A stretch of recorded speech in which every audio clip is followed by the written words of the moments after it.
cita-cita masing-masing.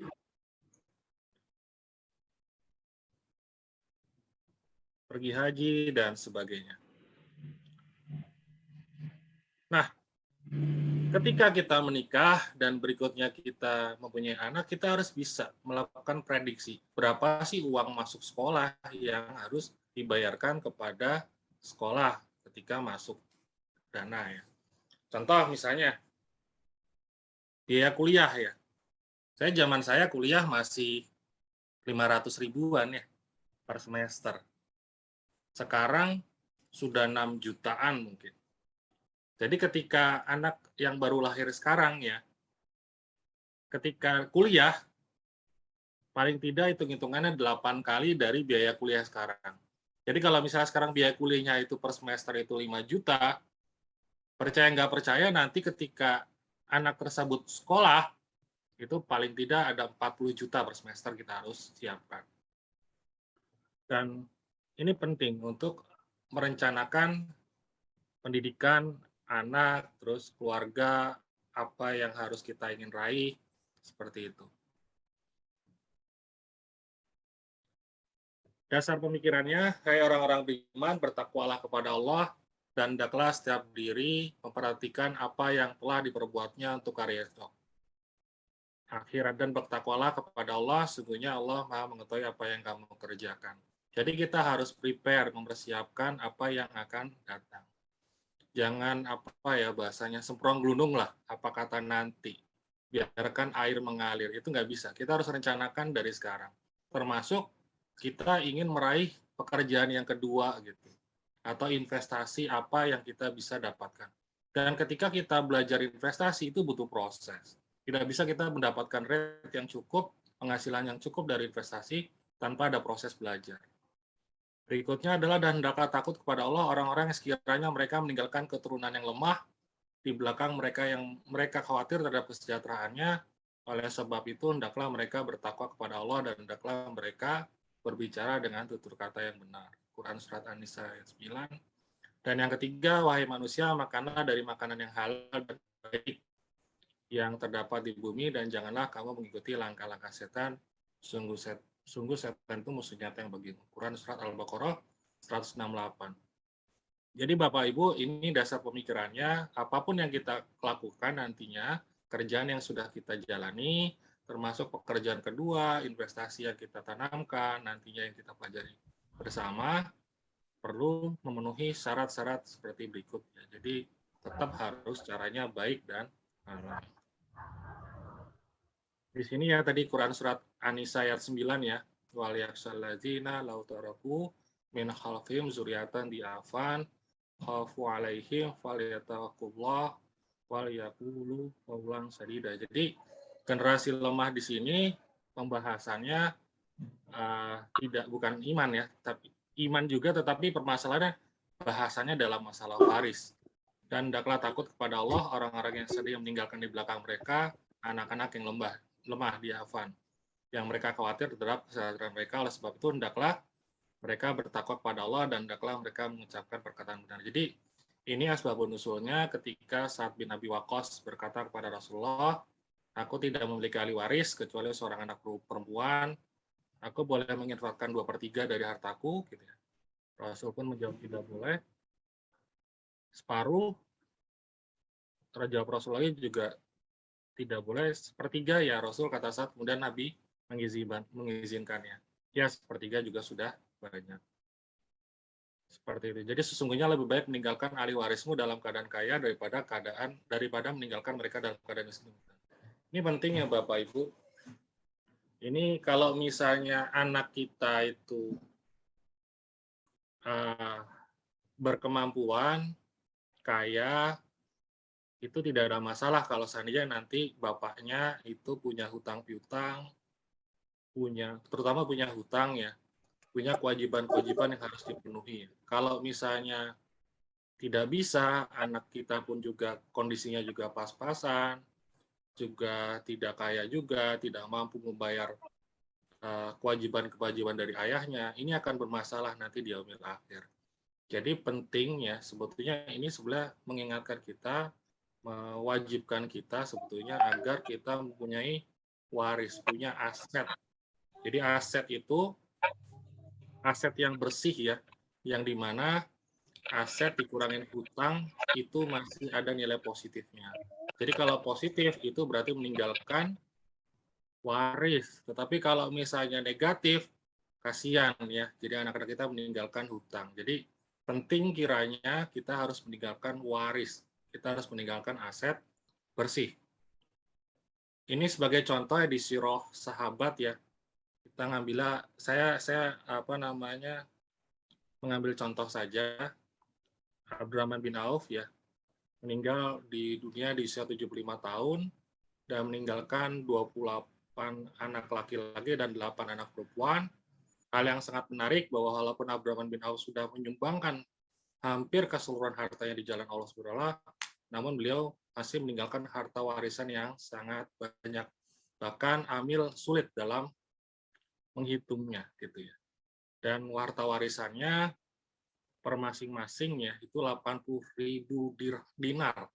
Kalau satu dinarnya 4,25 gram emas, harganya 850.000, berarti masing-masing itu 289 miliar. Dan Abu Am berkata, Abdurrahman bin Auf adalah seorang pedagang sukses ya, dan mendapatkan laba secara konsisten dan mempunyai lahan pertanian. Yang ini dinamakan passive income ya. Walaupun beliau sudah meninggal ya, kebutuhan keluarganya setahun dipasok dari hasil tanaman tersebut. Begitupun juga Utsman yang dimana hasil dari perkebunannya, pertaniannya masih dinikmati sampai sekarang. Gitu. Jadi ini penting kiranya kita harus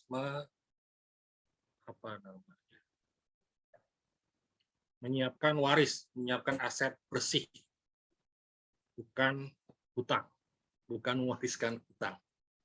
Dan kita harus ikut program KB. KB itu apa? Program kaya berencana. Gitu. Jadi meraih sukses keuangan itu ada proses yang harus dilalui. Syarat untuk menjadi kaya ya atau berkemampuan, yang pertama adalah pendapatan lebih besar daripada pengeluaran. Ini wajib yang pertama. Jadi kita lakukan analisis laporan keuangan pribadi dan keluarga, hitung pendapatannya dari mana. Pendapatan itu ada 3 ya. Ada yang dari kita bekerja, yang aktif, ada yang dari investasi atau passive income, ada juga satu lagi tuh dari subsidi. Nah, kalau misalnya kita masih baru bekerja di awal-awal, tinggal di orang tua, itu ada subsidi kos-kosan di rumah. Nah, itu kita hitung ya dengan pengeluaran-pengeluaran kita, pastikan pendapatan atau hasil kita itu lebih besar daripada pengeluaran dan ada sisa gaji. Sisa gaji. Gaji tidak penting, yang penting sisa gajinya. Pendapatan omset tidak penting, yang penting dapat labanya. Kalau pendapatan besar, omset besar, tapi nggak ada labanya, nggak ada sisa gajinya, tidak bisa untuk investasi ke depannya. Tidak bisa untuk ekspansi dan lain-lain. Berikutnya, syaratnya yang kedua ya, kalau di Undang-Undang Amerika, jumlah kekayaan bersih lebih besar dari 14 miliar. Ini 1 juta US dollar. Jadi yang dinamakan orang kaya di Amerika itu punya kekayaan aset bersih 1 juta US dollar. Atau kalau kita rupiahkan 14.000 berarti sekitar 14 miliar. Aset bersih berarti yang kita wariskan ke anak kita. Itu aset bersih. Kalau misalnya punya aset 15 miliar, tapi punya hutangnya 8 miliar, 15 kurang 8, itu berarti 7 miliar itu aset bersihnya. Kalau ini enggak, ini aset bersihnya 14 miliar. Itu yang dinamakan orang kayanya dalam undang-undangnya di Amerika. Yang terakhir, memiliki kebebasan. Jadi, kenapa sahabat Nabi, tadi di Sirah ya, Abdurrahman bin Auf, berdakwah, berperang gitu ya. Karena sudah terjamin ya keluarganya sudah bisa hidup selama setahun dari hasil pertaniannya, itu pasti ditentukan. Dan kita punya kebebasan dalam beribadah, kebebasan dalam menjalankan apa yang kita cita-citakan. Dari rasa khawatir dan sebagainya. Termasuk bebas dari khawatir dari tanggal 10 gitu ya. Kayak bebas finansial itu bisa diperoleh dari mana saja sih? Bisa dari employee ya, bisa dari jadi pebisnis, bisa jadi self-employee, bisa juga jadi investor. Seperti itu. Nah, semuanya nanti akan menjadi investor, dan investor itu mendapatkan dividen atau bagi hasil sehingga kita dapat pendapatan yang tanpa kita bekerja. Tapi bisa nggak sih empat-empatnya kita kerjakan ya? Sekarang kan kita bahasnya kan pendapatan kedua gitu ya. Gimana karyawan bisa mendapatkan sesuatu yang baru gitu ya. Maksudnya pendapatan baru. Bisa ya. Tapi yang jelas kita harus bisa mengelola keuangan dulu. Merupakan fondasi dari financial planning. Namun belum semua orang mampu dan mau mengelola keuangan dengan baik. Karena kenapa? Bicara dua hal kecerdasan uang itu. Pertama, mampu. Itu terkait dengan pengetahuan dan tool yang memadai yang tidak mudah didapat. Maksudnya ini, mampu itu ya kita belajar tentang ilmu keuangan, tentang personal finance, ilmunya, pengetahuannya. Jadi bicara tentang money IQ. Tapi yang sulit ini adalah money emotional question-nya. Jadi bagaimana kita ngelola emosi, kecerdasan emosi, sikap, kemauan, perilaku agar kita bisa menjaga keuangan kita agar tetap surplus. Economic driver itu ya, emosi itu hanya kita bisa mengeluarkan uang sesuai dengan kebutuhan ya, apa keluarga kita, kebutuhan kita, itu kita bagus ya di zona hijau, di zona kebutuhan. Jadi kita bisa mengelola keuangan sesuai dengan needs-nya. Tetapi yang masalah kalau sudah kena kuning ya, wants. Jadi uang kita keluar dari apa yang kita inginkan. Jadi bukan apa yang kita butuh, tapi keinginan kita.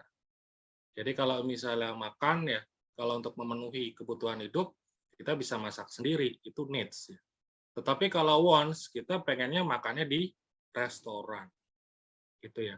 Boleh sih restoran, tapi dijadwal, jangan tiap hari, seminggu sekali gitu ya. Jadi wants-nya itu harus kita atur. Yang sulit ini desire, hasrat, kepengen, pengen iki gitu ya. Itu yang sulit. Jadi kalau misalnya anak-anak muda gitu ya, ada misalnya rame BTS, wajib nih beli souvenirnya gitu ya. Rame-rame makan di McDonald. Nggak punya, walaupun sudah makan gitu ya, kadang makan lagi beli. Karena desire ini. Ada banyak hal ya yang berkaitan tentang ini. Jadi misalnya ada Spider-Man ya, terus pengen apa namanya, keinginan untuk merchandise ya dan sebagainya, atau pernak-pernik berkaitan tentang itu desire. Nah kalau bisa kita needs, arahnya ke needs, bukan desire. Desire itu juga pengen beli apa namanya buku satu, jalan-jalan jadi belinya 5 karena lihat ini itu punya hasrat ingin itu, jadi belinya tidak sesuai dengan kebutuhan yang ada. Oke, masalah keuangan keluarga ini saya percepat saja biar nanti lebih banyak diskusinya. Bisa dari kekurangan uang ya. Jadi masalah itu bisa dari kekurangan uang. Boros, defisit, sulit nabung, kadang ada mendadak sehingga mau tidak mau kita kekurangan uang. Ada juga yang masalah kelebihan uang. Investasinya tidak optimal. Investasinya kena bodong atau uangnya hilang. Saya termasuk tipe kalau misalnya beli properti itu, saya inginnya bisa di take over sama bank. Serah teman-teman, terutama kita ke bank syariah atau bank lainnya. Yang pasti Karena kalau masih dijanjikan misalnya gambar dan sebagainya, itu tidak worth it ya, takutnya malah ditinggal lari. Dan itu banyak terjadi.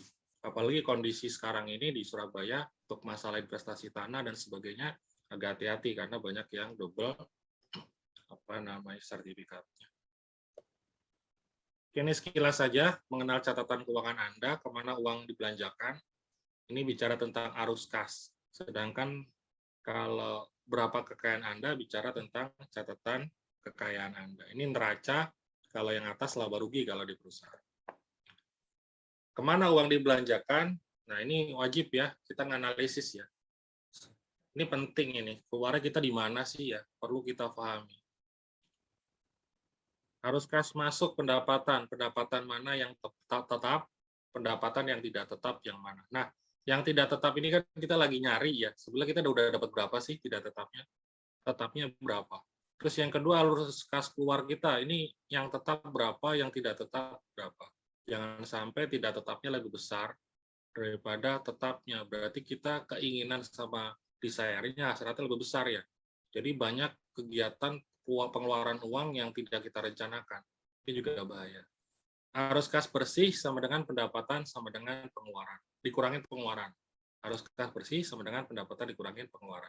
Apakah arus kas bersih Anda positif? Gitu. Kalau negatif, berarti yang poin 1 di awal itu. Cita-cita orang kaya atau punya potensi jadi orang kaya nggak? Poin satunya nggak dapet ya. Poin satunya adalah pendapatan harus lebih besar daripada pengeluaran. Kalau ini negatif ya, berarti sulit. Bukan saya bilang tidak bisa ya, sulit untuk bisa meraih yang lebih tinggi atau kaya. Oke. Bisa dapat dari mana aja sih ya uangnya? Pendapatan tetap bisa menjadi karyawan. Ya. Atau sekarang menjadi profesional atau pekerja mandiri. Boleh misalnya kita ada coach ya, bekerja di dokter stomo gitu ya. Terus dia punya klinik sendiri, sehingga dia harus hadir sesuai dengan jadwalnya di klinik. Jadi menjadi profesional atau pekerja mandiri. Sama, ada yang jadi dosen tetap, terus berikutnya menjadi konsultan, itu menjadi profesional pekerja mandiri. Dan menjadi pemilik usaha. Memiliki usaha sendiri, bekerja dan mendapatkan dividen di akhir tahun, atau menjadi investor. Memproduksi uang dan mendapatkan bagi hasil capital gain. Kalau bisa 4, kenapa cuma 1? Ya? Ini penting ya. Logikanya sekarang kan memang menyesuaikan judulnya saya. Kalau misalnya teman-teman yakin jadi direktur ya, dan punya potensi jadi direktur, potensi menjadi kepala atau kepala dinas atau dinas provinsi atau kepala dinas kota, ya silakan all out menjadi karyawan, jadi direktur ya. Harus punya 8 kunci sukses ini, punya passion-nya untuk meraih itu, kerja, fokus, motivasi, ide, pengembangan diri, melayani tekun. Tapi kalau misalnya kerjanya saat ini part-time, dan juga kerjanya saat ini dilihat potensi untuk naik itu mentok ya, ya kita boleh mencari pendapatan lainnya. Gitu ya. Bukan saya bilang nggak fokus di kerjaan utama loh, enggak. Teman-teman yang bisa menilai sendiri ya, coach sekalian yang bisa menilai sendiri. Saya mentok atau enggak nih, atau saya bisa jadi direktur, saya bisa jadi kepala dinas. Kalau bisa, ya saya habis-habisan menjadi karyawan dan saya akan jadi direktur. Gitu ya, fokus itu penting. Tapi kalau misalnya kita sudah mentok, ya, terus yang berikutnya masih ini kerjanya juga masih part-time, kita bisa menjadi profesional, bisa buka klinik, ya, bisa bangun YouTuber gitu ya. Dan YouTube ini juga kalau dilakoni ya dapatnya lumayan ya, bukan lumayan, besar. Ini Raffi Nagita ini per bulan bisa sampai 16,6 miliar dari YouTuber saja. Dan ada 13 cara mendapatkan uang dari YouTube. Teman-teman bisa menggunakan dari jalur mana gitu ya. Dan ini harus ditekuni sebagai pekerjaan kedua kalau misalnya ingin fokus. Sama, bikin klinik ya kita juga kerja di sana, bikin konsultan yang kita juga fokus di sana. Sekaligus juga sebagai dosen tetap di universitas atau jadi dokter di perusahaan sebagai dokter tetap. Atau jadi kayak gini ya. Nah, ini 13,3 miliar ya. Cuman ngupload foto ya. Sekarang tuh pekerjaannya aneh-aneh tapi teman-teman harus bisa menghasilkan ya atau mencari potensi yang lainnya. Atau sebagai pebisnis ya, pebisnis. Ini saya dulu pas kuliah bangun bisnis namanya Umbistik hingga sampai 150 cabang, patungan satu rombong 3 juta, 1 jutaan ya. Terus gantian jaga jam 4 sampai jam 6, jam 6 sampai jam 8, jam 8 sampai jam 10 rolling sambil kuliah. Supaya kuliah sambil bisnis bisa dan punya kantor di Kelampis. Jadi saya yakin potensi coach kalian tuh besar ya. Jadi tidak hanya di pekerjaan tetap, bisa berikutnya di profesional atau di bisnis. Ini juga sama teman-teman di properti di Kadar Group pernah di situ. Dan harus apa namanya? Harus belajar keuangan juga ya. Dan nggak bisa kita misalnya saya orang teknik Pak, saya nggak belajar keuangan enggak. Gitu. Karena belajar bisnis ini bicara tentang cash flow juga. Ada 55 juta bisnis, 90%-nya ya yang tutup itu bermasalah pada arus kas. Dan 70%-nya tutup dalam keadaan perusahaan itu laba. Untung itu tutup. Karena kebanyakan piutang. Jadi piutangnya nggak bisa ditagih, jadi piutang tak tertagih, bisa jadi kerugian ya kalau dihapus, diamortisasi, ya itu akhirnya menjadi kerugian dari perusahaan, cash flow-nya nggak masuk, perusahaan bisa bangkrut. Penyebab bangkrut banyak ya. Kita setting harganya salah, untungan rendah, jualnya rugi kalau misalnya kita stoknya banyak, investasi berlebihan, menambah kapasitas, jadi belum wayahe ya, buka cabang tapi kita memaksa untuk buka cabang. Terlalu banyak stok, piutang terlalu agresif, mengejar omset tapi menggunakan piutang. Over trading yang dijual banyak ya, dan itu kan butuh sumber daya juga. Perubahan tak terduga seperti saat ini, dan ada permintaan-permintaan yang musiman yang dimana kita tidak bisa mengelolanya, stoknya masih banyak, tidak terjual, itu juga bisa bikin bangkrut. Intinya kita harus mencari bisnis yang growing market, yang dimana permintaannya besar ya, penawarannya juga besar ya, itu growing market. Tapi yang masalah ya, kalau road Asian sama dying market. Yang paling keren lagi sebenarnya Blue Ocean. Blue Ocean itu permintaannya banyak, tetapi tidak ada pesaing, atau pesaingnya sulit karena kita value-nya lebih tinggi daripada lainnya. Kita punya value yang sangat tinggi sehingga membedakan daripada yang lainnya. Itu namanya Blue Ocean. Cari permintaan yang banyak, tapi kita berbeda dan tidak ada ya pesaing yang menyamai kita. Atau sulit paling nggak gitu ya ditiru. Nah ini Blue Ocean. Pilihlah kalau nggak growing ya Blue Ocean. Jangan Red Ocean, jangan dying market. Oke, dan 3 tahun pertama itu 44% gagal bisnis. Jadi nikmati itu, jaga cash flow ya. Ini dari startup failure by industry. Oke, bisa juga diinvestasi. Banyak hal investasi yang bisa kita lakukan. Ini sebagai contoh ya. Jakarta Islamic Index 557% dalam 12%, ya kurang lebih sekitar 40 sekian persen per tahun. Dan ini belum termasuk dividen yang dibagikan. Pak, bisa 4-4-nya? Bisa. Bisa. Dan saya sudah melakukannya 4-4-nya ini.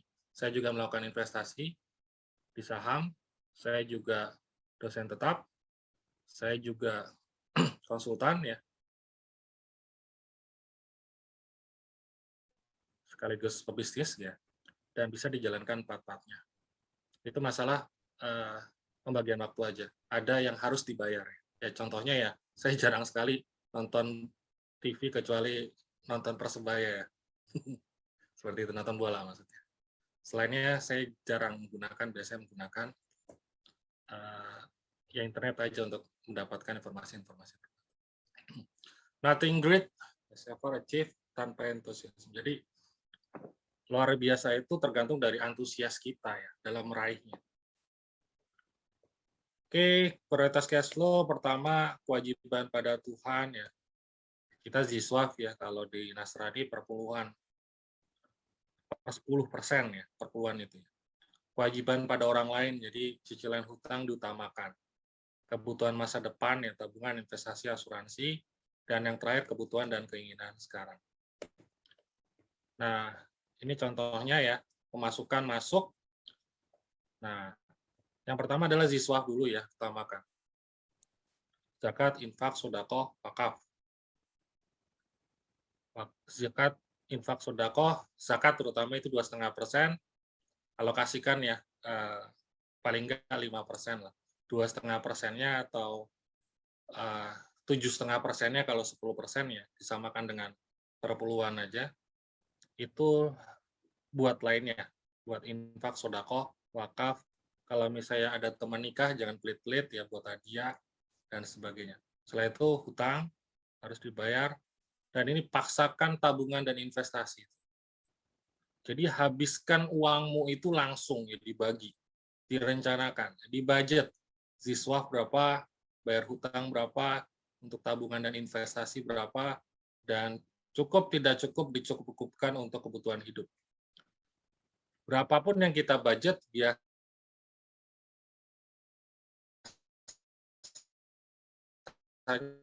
kita bisa ada sisa. Biasanya seperti itu. Slide-nya terlihat ya, sama suara saya terdengar? Oke. Terdengar, Coach. Terdengar, Coach. Oke. Dan amal jariah ini penting ya, ini buat yang jangka panjang ya, setelah kematiannya. Jadi dari Prof. Ahmad Soto Ismail ya, Toikadi ya, Rasulullah pernah bersabda bukan hanya untuk para sahabat Nabi, melainkan juga umat seluruhnya. Seandainya tanda-tanda kiamat besar itu sudah ada, matahari terbit dari barat, kemudian di tangan kamu ada sebuah biji kurma, maka kalau mampu menanamnya harus ditanam.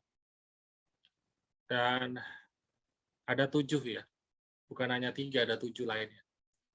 Ilmu yang bermanfaat ya, anak yang soleh, sedekah jariah. Kita juga bisa membuat sungai mengalir dengan lancar ya. Atau kita kerja bakti untuk membersihkan selokan gitu. Itu jariah juga sebetulnya. Membangun jalan, membersihkan jalan dari duri, itu juga bisa. Mewariskan musaf, terakhir dan menanam pohon. Banyak hal yang bisa untuk amal jariah. Lanjut lagi, ini perhitungannya, pendapatan, contoh misalnya 3, ziswaf dulu, hutang dulu bayar, tabungan dan investasi, baru belanja. Cukup, tidak cukup, dicukup-cukupkan. Gitu ya. Sehingga kita harus melihat di sini, pendapatan 3 juta, pengeluaran 2,5 juta, surplus atau defisit, ketika hijau ya, surplus, ya Anda punya potensi untuk kaya. Ini syarat pertama. Tapi kalau misalnya defisit pas-pasan, dan itu terus-menerus bertahun-tahun, puluhan tahun, itu stuck atau berhenti di tempat. Pengeluaran bisa ya atau tidak dianalisis lagi mana-mana yang tidak perlu. Jadi makan di luar terlalu sering, ya itu juga harus dihapus. Piknik nggak tiap minggu lah, tiap bulan aja lah. Jadi diatur di sini. Pastikan positif. Nah ini kekayaan bersih, aset bersih ini penting ya. Ini memastikan kita bisa menciptakan warisan atau tidak. Memberikan warisan kepada anak kita enggak. Total aset dikurangin total hutang. Ini penting. Aset kita berapa, nanti dikurangin hutang kita berapa. Ya kalau misalnya masih positif, berarti Bapak Ibu punya aset bersih yang bisa nantinya diwariskan. jadi mewariskan aset. 3P, tunda, ya, pangkas, rampingkan. Tolong diperhatikan yang dipangkas itu lemak, jangan yang otot. Jangan yang penting-penting maksudnya. Dan ini bagaimana mengantisipasi resiko yang ada, sekilas-sekilas saja, nanti lebih banyak. Resiko itu bisa terjadi kepada siapa saja, ya. Dan kita harus bisa melakukan manajemen resiko. Hindari, kurangi, hadapi, alihkan. Jadi hindari, ya, kurangi. Jadi kalau misalnya kita ke kantor, motor, tolonglah dikurangi resikonya. Jadi menggunakan jaket yang tebal, ya. Terus menggunakan yang penutup dada biar tidak terjadi resiko kena angin, ya. Terus pakai helm yang baik, bagus, ya. Terus hindari jalan-jalan yang memang rusak gitu, ya. Kalau misalnya terjadi, ya hadapi. Terus kalau misalnya kita punya cadangan, ya alihkan. Kita punya cadangan, kita hadapi, ya. Kalau punya asuransi, itu dialihkan. Nah, ini cash benefit dengan asuransi. Bapak Ibu nanti bisa baca, ya, di materi, ya. Nanti materi di-share sama panitia. So, ini keuntungan kalau misalnya kita dana cadangannya menggunakan cash, ya, dan ini menggunakan insurance. Menyimpan dana darurat sebagian dalam rekening di bank, ya, bisa menggunakan deposito, reksadana, dan lain sebagainya. Dan amannya dana darurat itu 3-6 bulan pengeluaran bulanan. Jadi kalau misalnya bulanannya 10 juta, lanjut ya, itu paling nggak ya 30 gitu untuk cadangan. Dan mengelola hutang yang membayar total hutang tidak melebihi 30-35% pendapatan, ya. Maksimal 3,5 juta itu untuk ngangsur, ya. Dan ini pastikan yang dari 35% itu, 20% itu. Kenapa sih 55% ini, ya? Biar aman, ya, biar tidak. Dan kalau bicara tentang aset, jumlah hutangnya tidak melebihi dari. Ini penting dalam pengelolaan agar tidak terjadi kebangkrutan. Nah, selanjutnya kita menabung dan investasi, ya. Nah, dahulu kala, ya, spend first, then save. Ini nggak mungkin berhasil. Kalau berhasil itu sedikit sekali. Punya 5 juta, spend first, buat kebutuhan dulu. Ini kemungkinan sulit, ya. Sulit. Yang benar tuh ini, kita langsung dapat uang, langsung anggarkan. Save first, then spend. Jadi kita punya anggaran misalnya 10% untuk investasi. Langsung untuk punya 10 juta, 1 juta udah sisihkan untuk misalnya investasi. Nanti dibagi, zakat infak sodako berapa, misalnya 10%, 1 juta. Terus investasi 1 juta. Lagi berarti tinggal 8. 3-nya buat angsuran atau hutang. 5-nya cukup tidak cukup, dicukup-cukupkan 5-nya. Gitu. Dan ini harus dibuat kebiasaan, ya. Karena ini berulang tiap bulan. Dan bisa bertahun-tahun, bahkan puluhan tahun. Kesulitan terus, ya, karena kita nggak membiasakan. Allah akan memberikan rahmat kepada sederhana dan dapat menyisihkan kelebihan untuk menjaga saat dia miskin dan membutuhkannya. Menabung sumber dari yang baik dan kalau bisa kita sederhana. Merencanakan pensiun, ya, asumsi, ya. Kenapa sih kita ingin merencanakan masa depan? Penting, ya, investasi. Kenapa penting? Karena ketika pensiun misalnya umur 55 tahun, ya, kalau pekerja, kebutuhan inflasi 10%, berapa sih uang yang kita butuhkan, ya? Kalau sekarang 6 juta dikalikan 12 itu setahun itu, ya. Umur 55 tahun, ya, yang saat ini 28 tahun, ya, itu kebutuhannya bukan 72 tapi 944 juta. Kalau misalnya inflasi, sekolah saya kuliah dulu 500.000 per semester, itu udah 10 kali lipat. Inflasi yang ada, ya, ini jelas-jelas saja. High risk, high return, semakin tinggi juga resikonya semakin besar. Ada banyak yang bisa dilakukan, deposito, ya. Emas itu bisa mengimbangi inflasi, kenaikannya 10% per tahun. Dan inflasi itu tergantung, ya, kalau dari pemerintah itu sih prediksinya sekitar 5%, ya. Tetapi kalau saya kayaknya lebih. Jadi paling enggak sama dengan emas lah. Kita harus bisa meningkatkan aset kita sama dengan emas. Dan kalau saham, tidak semua perusahaan itu di pasar modal bagus. Dan kenaikannya ya lumayan kalau bisa kita mengelola ya. Saya gunakan fundamental analysis ya. Saya relatif ke arah value investing ya. Teman-teman kalau yang ke arah trading, scalping, dan sebagainya, monggo saja. Tetapi saya arahnya ke value investing. Saya ingin mendapatkan dividen juga, dan juga saya ingin mendapatkan nilai. Dan rata-rata peningkatannya kurang lebih sekitar 30% tiap tahun. Dan itu worth it lah. Kalau misalnya kita nabung di bank, itu kan maksimal 2% ya setahun. Kalau kita deposito itu sekitar 5-6. Kalau obligasi sekitar 7 sampai 9. Investasi reksadana ya, ini bisa juga kalau misalnya kita nggak bisa mengelola saham atau investasi saham, kita serahkan ke manajer investasi. Nanti manajer investasi itu mau arahnya kemana ya, pendapatan tetap, resikonya seperti apa, agresif, konservatif, atau moderat, tergantung pilihan kita. Dan ini kinerja reksadana yang syariah juga lumayan ya hasilnya, bisa yang tertinggi bisa 19% kalau campuran, saham bisa 59, untuk pendapatan tetap sekitar 14, kalau yang sangat aman itu sekitar 4,11, kurang lebih mirip kayak deposito. Nah ini obligasi mulai dari 6,8, 8,25, ada yang 9% per tahun. Nah investasi online sekarang yang baru ya, Bapak Ibu ya. Kalau misalnya kita pengen beli rumah investasi, boleh coba-coba yang kecil-kecil dulu menggunakan yang investasi online, beli rumah bareng-bareng gitu ya. Itu juga bisa dicoba. Intinya resiko itu ya tergantung dari pengetahuan kita. Dari pengetahuan kita dan bagaimana kita melaksanakannya. Jadi resikonya akan semakin rendah kalau kita memahami investasinya. Makanya ini ya buat pekerjaan kedua, jadi kita fokus juga untuk belajar. Kita sudah jadi karyawan, ingin jadi pegawai kedua, karyawan kedua, ya fokus di YouTuber, fokus di NFT ya kalau pengen ngumpulin foto-foto ya. Terus fokus ke investasi saham dan sebagainya. Memang perlu belajar. Ketika sudah belajar, tahu caranya, kita sudah melakukannya mulai dari yang kecil, insya Allah kalau sudah terbiasa, kita paham tentang resiko-resiko yang terjadi dan resikonya itu turun. Nah, kalau misalnya kita mulainya dari yang besar, terus kita nggak belajar, jatuhnya ke investasi bodong dan nggak main-main ya. Yang tertipu banyak gitu ya, 105 triliun.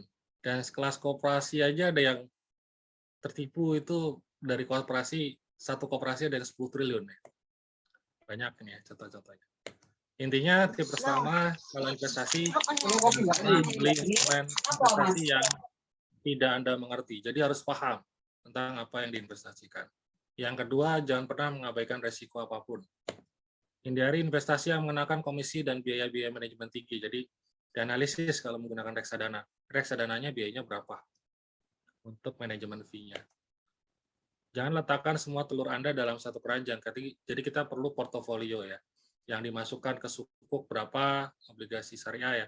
Yang dimasukkan ke mudharabah atau musyarakah berapa, yang kita siapkan di tabungan berapa, yang kita ke properti, investasi saham, bahkan kita mendirikan bisnis, mencoba berbisnis, itu juga dilakukan portofolio. Jangan mengambil keputusan dalam kondisi panik ya.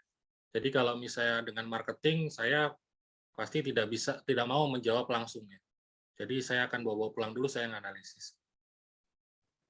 Jangan terlalu percaya bahwa Anda akan sukses jika mengikuti prediksi dan spekulasi para pakar dan analisis. Jadi kita harus punya pakem sendiri, hitung-hitungan sendiri. Jangan mencampur adukan dan investasi Anda dengan dana untuk kebutuhan transaksi dan untuk berjaga-jaga. Maka dari itu sebetulnya pastikan investasi dari tabungan kita memang untuk investasi. Jadi misalnya gaji 10 juta, 1 juta untuk investasi, itu yang digunakan, jangan yang kebutuhan, untuk kebutuhan yang 50% itu jangan. Jangan pernah menggunakan dana untuk membeli kebutuhan pokok dengan investasi. Dan kita belajar investasi juga jangan lupa, sebaik-baiknya investasi adalah berniaga, sebaik-baiknya perniagaan adalah berniaga dengan Allah. Jadi tadi di awal tentang Abdurrahman bin Auf juga, ini juga sirahnya dengan Abdurrahman bin Auf ya. Dalam sebuah riwayat, Ja'far bin Burqan pernah mendengar bahwa Abdurrahman bin Auf telah memerdekakan hamba saya sebanyak 30.000 jiwa dan juga membantu orang-orang yang membutuhkan, fuqara dan masakin. Dan beliau juga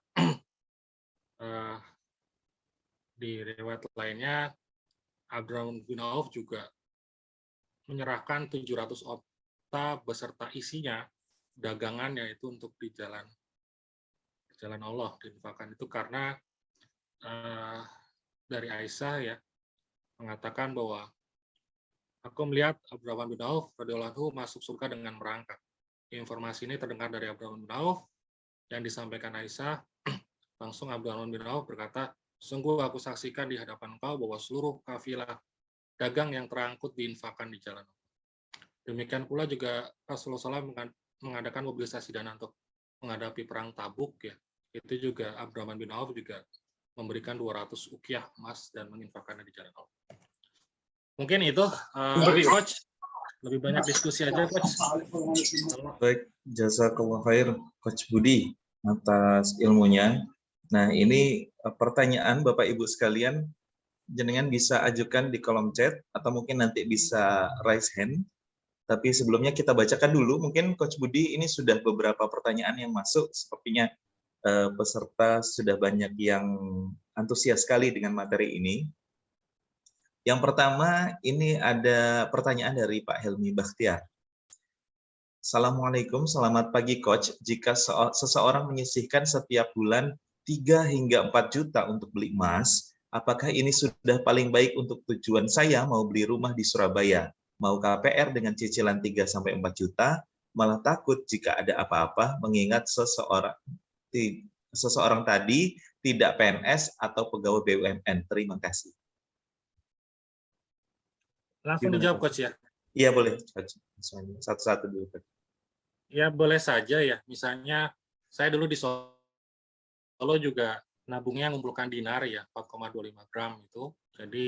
Jadi dinar gitu boleh juga ya. Tapi memang kesulitannya itu ketika memang menguangkan ya, berarti butuh komunitas ya. Komunitas di dinar tersebut gitu ya. Dan teman-teman bisa untuk membeli sesuatu itu bisa dianalisis ya, dianalisis caranya tidak langsung suka langsung beli enggak. Jadi kalau saya membeli properti itu saya tidak ke marketing tetapi saya lewat OLX dulu ya, lewat OLX. Pilih 100 yang terbaik gitu ya. Terus saya nganalisis terus menjadi 10 orangnya saya telepon, saya datangi. Dan 10 orang itu saya pilih 3 itu baru pilih 1. Seperti juga kalau kita juga beli gitu ya. Saya beli motor misalnya. Berapa ini misalnya? 15 juta, oke. Saya akan hitung menggunakan leasing ini kena berapa. Rupanya di atas 35% itu bunganya per tahun. Kalau gitu lebih baik saya menggunakan koperasi syariah milik kampus aja gitu. Kampus itu tidak lebih dari 7% setahun. Dan kalau misalnya saya sebagai pengambil dananya, saya nanti dapat bagi hasil di akhir nanti pada saat SH. Akhirnya saya ngambil uang gitu ya dari koperasi, misalnya 15, saya beli itu motor tunai, ya saya ngangsur koperasi. Gitu. Itu jauh lebih rendah, 7 ke 35% itu jauh sekali. Jadi banyak hal yang kita bisa analisis sebelum kita mengambil keputusan. Sebenarnya investasi itu, keuangan itu, hitung-hitungan, logika sebab akibat saja. Dan kita kebanyakan jangan sampai pengambilan keputusan itu akibat desire, akibat hasrat, keinginan yang pengen banget gitu ya. Bahasanya kalau di keluarga saya itu ada dinasti Ceng gitu, pengennya ini gitu. Itu jangan seperti itu. Kita analisis kalau perlu apa namanya ya. Kita pikirkan satu hari ini butuh nggak, ini keinginan, desire atau kebutuhan. Kalau kebutuhan oke, kita analisis lagi ada yang bisa lebih murah atau enggak gitu ya. Dan banyak hal lainnya, termasuk pergi haji gitu. Dan bagaimana saya tadi baca, atau ini saya balikan dulu ke Pak Teguh, nanti pertanyaan berikutnya saya tadi baca sekilas di chat. Oke, di chat ya. Oke, baik Coach. Dilanjut dengan pertanyaan berikutnya mungkin Coach ya. Dari Ibu Rulikus Hendrayu. Mohon izin bertanya, sebaiknya dana darurat disimpan dalam bentuk apa? Bagaimana pendapat narasumber dengan investasi dalam bentuk cryptocurrency? Mungkin dilanjut dengan pertanyaan ketiga, Coach, dari Ibu Yusnia Sari. Mohon maaf, saya mau bertanya, saya belum pernah belum pernah sama sekali berinvestasi dan hanya menabung di bank seperti biasa. Kalau misalkan saya ingin berinvestasi untuk pertama kalinya tanpa pengalaman sama sekali, apa yang seharusnya saya lakukan? Monggo Coach. Oke, sebaiknya dana darurat disimpan dalam bentuk apa? Dana darurat itu bisa dalam bentuk tabungan, Bu ya. Jadi dana darurat pertama adalah tabungan. Jadi ketika misalnya bulanan saya misalnya 10 misalnya, saya siapkan dana darurat 3 bulan. Jadi untuk mengamankan. Jika sewaktu-waktu misalnya terjadi PHK atau apapun 3 bulan ke depan apa, itu dalam bentuk cash, gitu ya. Setelahnya baru saya investasikan. Nah, investasinya apa? Bagaimana pendapat Anda dengan cryptocurrency? Kalau saya tidak recommended, kalau saya. Tapi silakan teman-teman, karena resiko itu bisa turun kalau seandainya kita mempelajari benar-benar tentang cryptocurrency. Tapi kalau saya, itu kan masalah mata uang ya. Jadi sebetulnya tidak untuk ditransaksi jual belikan. Kalau saya lebih worth it teman-teman mungkin ke arah investasi saham gitu. Sahamnya bisa dalam bentuk di instrumen keuangan yang ada di bursa efek atau langsung di pasar real ya. Jadi kita punya perusahaan atau perusahaan orang lain, kita menggunakan uang kita kerjasama, kita investasi mulai dari yang kecil dulu. Pertama mulai dari kecil, kita nanti dapat kenaikan dari nilai bukunya dan juga kita dapatkan bagi hasil dari keuntungannya. Seperti itu kalau bicara tentang cryptocurrency. Saya belum pernah ya, investasi. Nah, Ibu bertahap dulu aja, Bu. Jadi kalau misalnya biasanya nabung ya, nabung itu mulai dari 0,6% ya sampai 2% setahun ya. Anggaplah kalau misalnya Ibu nabungnya 10 juta, 2%-nya itu kurang lebih sekitar 20.000 ya, Coach ya. Nah, itu kalau biaya bulanannya juga 20.000 udah pas. Nah, dinaikkan sedikit. Jadikan ke deposito atau mudharabah atau musyarakah. Itu selisihnya bisa sampai 4%. Jadi kalau menurut saya bisa sampai 6%. Jadi deposito itu 6%. 6 kurang 2 ada 4 selisih. Jadi yang biasanya dapatnya 2% sekarang menjadi 6%. Gitu. Dan nanti ditahapkan berikutnya ke obligasi ke 9%. Baru nanti ke saham. Seperti itu, atau ke properti. Nah, gitu. Saya properti itu kalau paham jalaninnya, insya Allah hasilnya besar ya.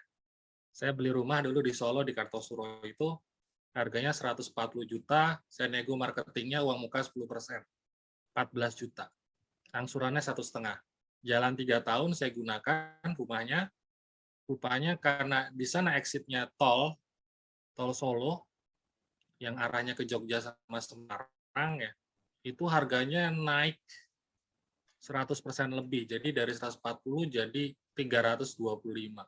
Karena saya pindah ke Surabaya, saya jual, saya minta tunai 285 juta. Jadi 100% lebih dalam waktu 3 tahun. Gitu ya. Jadi kalau modalnya berarti kan 14 juta, 1,5 juta dikalikan 12 ya 18 kali 3 56 tambah 14 70 saya dapat 285 juta. Tentu saja harus menyelesaikan di bank ya 100 juta. Berarti ya lumayan lah masih dapat 140-an. Jadi kayak nabung gitu 3 tahun sudah gratis tinggal di rumahnya dapat uang 140 juta. Kalau properti misalnya Bapak Ibu ini ya paham terhadap lika-liku termasuk legalnya. Tapi yang jelas investasi itu bertahap dan uangnya uang dingin, uang aman, tidak boleh menggunakan kebutuhan pribadi, kebutuhan keluarga. Mungkin itu Coach. Oke, terima kasih Coach. Jadi untuk yang tadi yang paling aman menggunakan uang dingin berarti ya Coach ya, yang tidak pernah dipakai sama sekali, terus kemudian yang paling aman, bagaimana jadinya Coach? Mendekati yang paling aman tadi untuk investasi, pertanyaan dari Ibu Yusniasari, berarti ya yang saham atau jangan ke cryptocurrency dulu gitu. Ya, yang pasti jangan ke cryptocurrency dulu ya. Karena kripto itu tidak jelas indikatornya, Baik, analisisnya tidak jelas. Ya. baik, baik. Misalnya ini nilai pasarnya, ini naik atau nilai bukunya naik, kita menghitungnya dari mana gitu ya. Itu Oke. agak sulit karena mata uang pun itu juga bukan mata uang negara ya. Kripto itu mata uang yang tanda kutip ya, kalau menurut saya agak sulit untuk menilai kinerja ini naik atau turun sebagai analisis gitu ya. Jadi kalau bahasanya gini, menurunkan resiko itu kan kita paham tentang barangnya dan bagaimana tahu caranya mekanisme naik dan turunnya. Kalau kita tidak paham tentang itu ya saya kira jauh itu. Kita paham apa yang kita bisniskan, apa yang kita investasikan saja. Yang nggak ngerti investasi lepas saja. Gitu.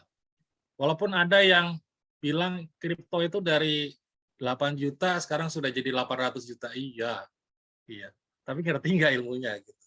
Saya kira 30% setiap tahun dengan value investing nggak jelek kok gitu ya. Karena kita menguasai dan syarat gini intinya. Syarat investasi itu 3. 1 aman, kedua aman, ketiga aman. Yes. Baik, yang penting aman dulu gitu ya Coach ya. Aman dulu. Okay. Jangan agresif dulu berarti ya Coach ya. Investasinya. Oke. Baik Bapak Ibu sekalian, kalau memang ada yang mau bertanya secara langsung bisa raise hand agar bisa langsung direspon oleh Coach Budi. Monggo Bapak Ibu. Belum ada, kalau belum ada mungkin ada sedikit pertanyaan pribadi dari saya mungkin Coach. Nah ini untuk mungkin beberapa generasi muda yang sekarang sudah bekerja, ada istilah yang muncul itu generasi sandwich.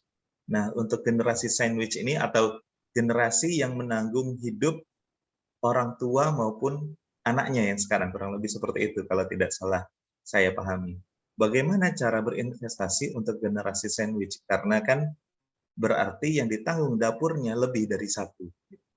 Apalagi kalau tadi sudah berkeluarga, kemudian dilalah orang tuanya dan mertuanya juga butuh disupport. Berarti 3 rumah yang harus ditanggung. Sementara mungkin dengan penghasilan yang sebesar apapun, katakan tadi 20 juta buat kita sendiri sudah besar, mungkin kalau dibagi 3 akhirnya jadinya pas-pasan. Gitu bagaimana Coach? Ya, memang kewajiban kepada orang tua ya, itu suatu hal yang penting dan wajib ya. Saya juga kemarin di akhir tahun itu juga pulang ke Jakarta ya, itu juga kewajiban ya harus. Karena orang tua tuh inginnya ketemu saja ya. Kalau masalah kirimannya itu enggak lah, itu nanti. Yang penting ketemu dulu. Tapi yang jelas gini, kita komunikasikan dengan keluarga besar kita. Gitu. Misalnya saya, keluarganya 4 ya, jadi saya 4 bersaudara, laki semua. Gitu. Dan itu kita akan melakukan ngobrol bareng di resto gitu. Enaknya gimana ya? Enaknya gimana itu pertama, satu, untuk yang generasi sandwich ya, untuk yang orang tua ya, itu gimana cara menanggungnya. Terus yang kedua, kalau misalnya orang tuanya mampu, itu mau tidak mau kan ada warisan yang itu juga kalau bisa proses juga harus smooth, jangan sampai masalah ini terjadi ketika orang tua kita tidak ada. Jadi pastikan bahwa keluarga kita 4 bersaudara ini termasuk juga orang tua itu ketika misalnya nanti meninggalkan kita kan nggak tahu kapan ya. Itu sudah clear untuk masalah waris seperti itu. Dan juga baik-baik aja semuanya. Dan kita juga memastikan apa yang sekarang beliau keduanya juga sudah pensiun, itu juga dipastikan bisa hidup layak seperti sebelumnya, siapa yang menanggung dan berapa nilainya.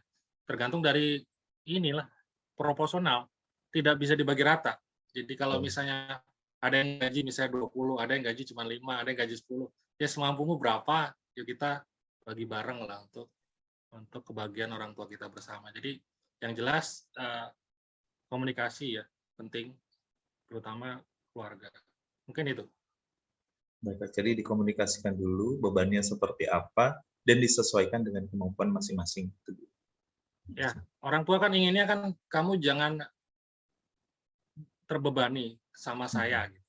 Jadi orang tua saya udah ngobrol bareng ya sama. Jadi pastikan kamu tidak terbebani, baru monggo kalau misalnya ada kelebihan, Bapak nggak apa-apa. Gitu. Jadi intinya itu dikomunikasikan dan kita tidak boleh terbebani untuk masalah itu. Dan kita makanya penting kiranya kita menganalisis laporan keuangan diri kita. Jangan sampai kita memutuskan untuk Bapak gampang Pak, 5 juta tiap bulan saya transfer. Gitu-gitu laporan keuangan kita, waduh kita nggak cukup, uang sisa kita tinggal berapa gitu. Terus kadung ngomong, kalau malah nggak enak kalau dikurangi gitu ya Coach. Oke. Makanya dihitung dulu, dianalisis dulu, baru kita statement ngomong ke orang tua, Pak saya mampunya misalnya 2 juta, Pak saya mampunya 1 juta. Itu diomongkan setelah kita menganalisis laporan keuangan keluarga dulu ya. Mungkin itu. Kuncinya itu, dianalisa dulu laporan keuangannya baru bisa kita bicara komunikasi tadi Coach. Baik, berikutnya Coach, ini ada dari Coach Nanang yang sudah raise hand mau bicara. Monggo Coach Nanang. Oke, matur suwun. Mohon izin untuk off cam karena sinyalnya biar enggak putus-putus. Ini saya 3 kali ikut sosialisasinya Coach Budi ini, tapi ya tetap enggak ada progres. Karena memang tadi yang disampaikan Coach Budi itu benar, perlu emotional question yang baik untuk bisa berani untuk investasi, terus perlu pembiasaan tadi ya. Dan saya melihat acara ini nanti berharap sih itu kan habis ini ada launching komunitas trainer itu ya. Saya berharap ini menjadi komunitas yang perlu kita sebenarnya perlunya adalah mentoring. Kalau di mentor ya.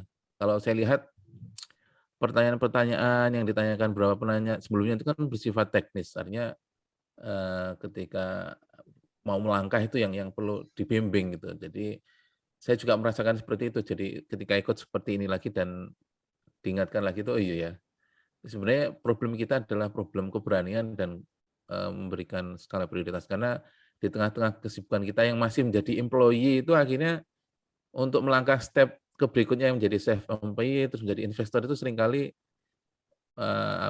tidak terpikirkan lagi gitu. Jadi kita perlu pendamping untuk kemudian berani keluar melangkah ke tahap tadi kan ada 4 tahap ya, yang terakhir itu investor ya, employee, self employee, kemudian yang ketiga dan terakhir kan investor ya. Itu kayaknya untuk melangkah ke 1 2 3 4 itu kita perlu mentor ya, perlu didampingi. Jadi saya berharap di komunitas trainer nanti problem kita tercover di situ. Jadi ada tempat kita bertanya setiap saat atau saling menyemangati atau saling sharing suksesnya. Mungkin problemnya seperti itu, Coach. Jadi dan ini kan rata-rata saya yakin lah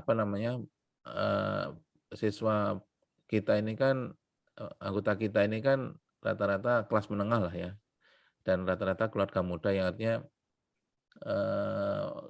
kelas yang di masyarakat kita itu kelas yang gemuk ya, maksudnya yang besar. Tapi problemnya adalah kita selama ini masih fokus kepada konsumsi ya, maksudnya semua pendapatan kita itu masih belum terorganisir dengan baik sehingga tadi ada godaan-godaan di luar kayak belanja online yang diskon itu tiba-tiba setiap bulan kan ada tuh. Jadi kita itu godaan untuk invest jadi godaan di luar untuk konsumsi tadi yang desire ya lebih ke jadi yang sebenarnya bukan need tapi karena di luar lagi ada diskon online itu ya akhirnya kemakan itu ya. Situasi kita yang sekarang membuat kita jadi konsumtif juga. Nah, ini mungkin acara-acara ini istilahnya mengingatkan kita kembali ya untuk ayo investasi karena ternyata return-nya lebih besar daripada sekedar menabung ya. Cuman ya itu tadi kita belum ada keberanian dan belum ada pembiasaan, Coach. Mungkin PR-nya di situ sih, Coach. Nah, dan saya berharap sih nanti komunitas ini bisa mengawal itu ya. Kita perlu butuh mentor. Jadi pertanyaan-pertanyaan teknis tadi itu bisa setiap saat kita perlu dipandu step by step-nya, karena ya ini sekali lagi masalah mentalitas keberanian ya, keberanian untuk karena kan ada risiko ya yang kita belum terbiasa gitu. Mungkin itu Coach curhat ya atau sekaligus harapan ya. Nggih, matur suwun. Salam. Oke, memang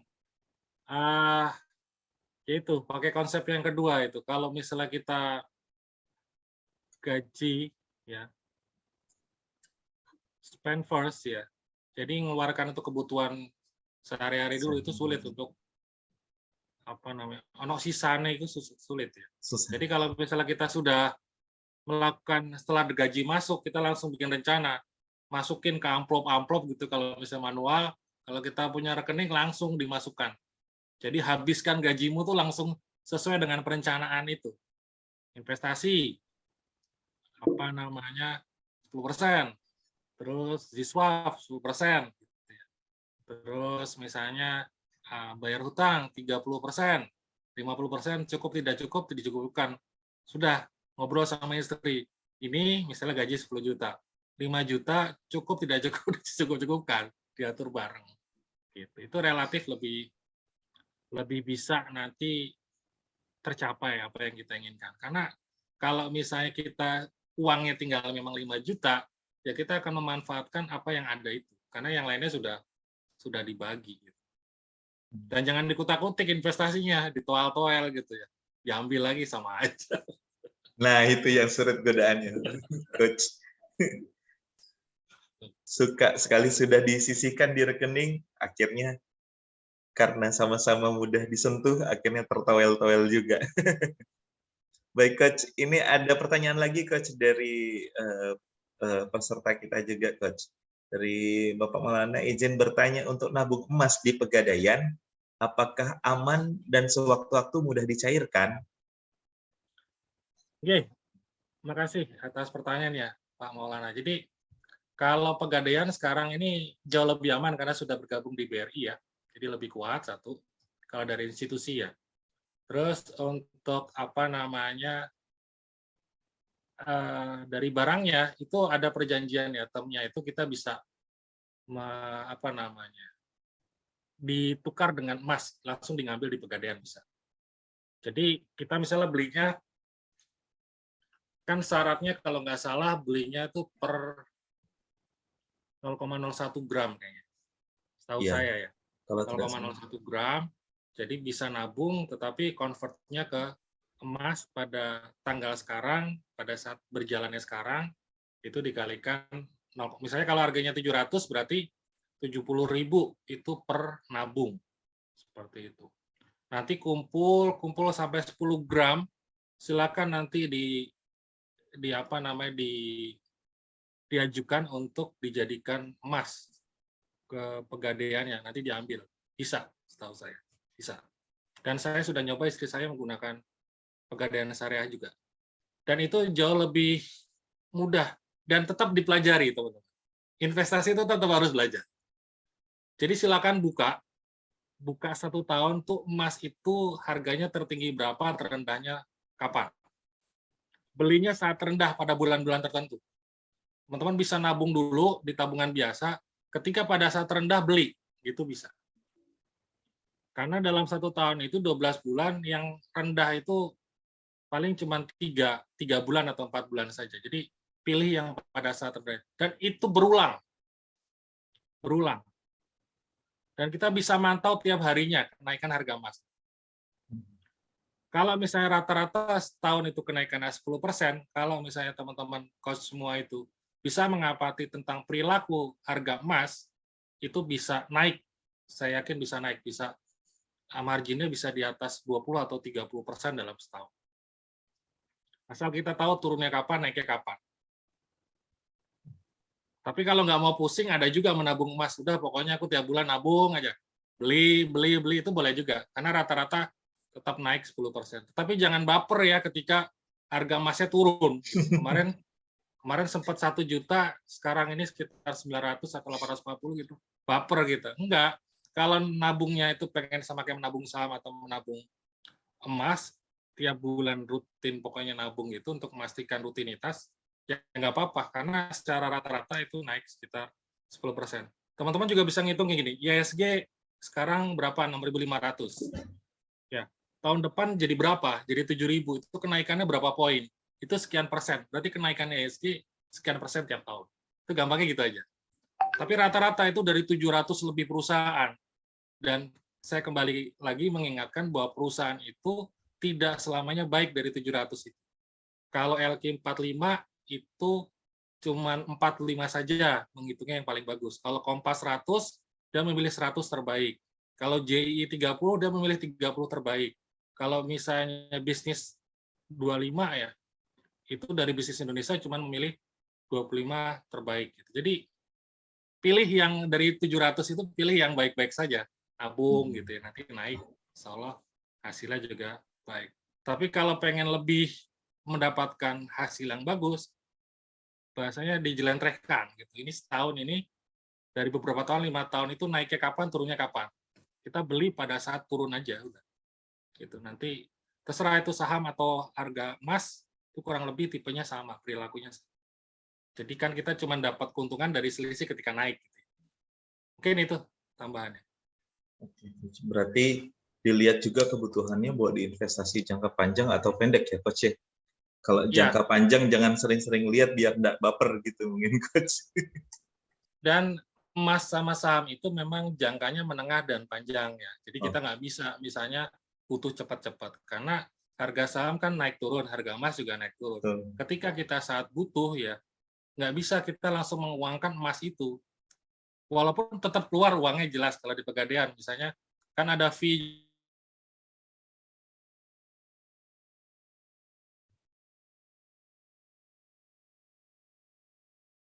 juga untuk mencairkan juga kan ya, sekian persen ya. Sama saham juga.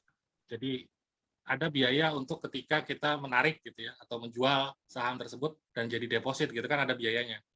Yang jelas permasalahannya kalau kita butuh pas harganya sahamnya turun atau pas emasnya lagi turun, itu resikonya juga kerugiannya juga cukup besar. Makanya dana cadangannya 3 bulan dari biaya bulanan itu wajib. Karena kita nggak ngerti, mungkin saja ada teman kita menikah atau ada, mohon maaf, ada yang meninggal dunia atau misalnya kita sakit gitu ya. Itu menggunakan dana cadangan, jangan menggunakan dana investasi. Karena investasi memang kita proyeksikan untuk jangka panjang. Mungkin itu, Coach. Baik, Coach. Berikutnya, Coach, ada pertanyaan lagi dari Ibu Ruli Rayu.